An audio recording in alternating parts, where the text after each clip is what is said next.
I can say విధ్వంసం. చాలా ఒకసారి బాధ ఇస్తుంది, ఆవేదన ఇస్తుంది, కోపం వస్తుంది.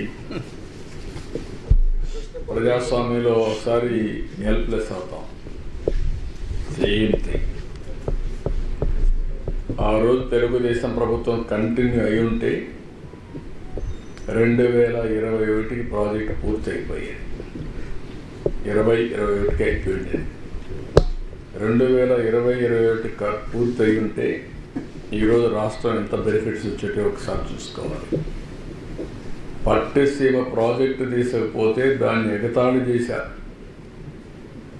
ఎందుకు కట్టారన్నారు, ఎక్కడ స్టోరేజ్ ఉందన్నారు.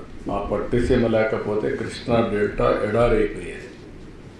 అలాంటివన్నీ విన్యాసాలు చేశారు. ఇప్పుడు 10 ఏళ్లుగా పట్టిసీమి శ్రీరామ రష్ అయిపోయింది. ఆ ప్రాజెక్ట్ లేకపోతే ఎంత ఇబ్బంది పడేవాడో అన్ని ఇబ్బందులు పడేవాడు.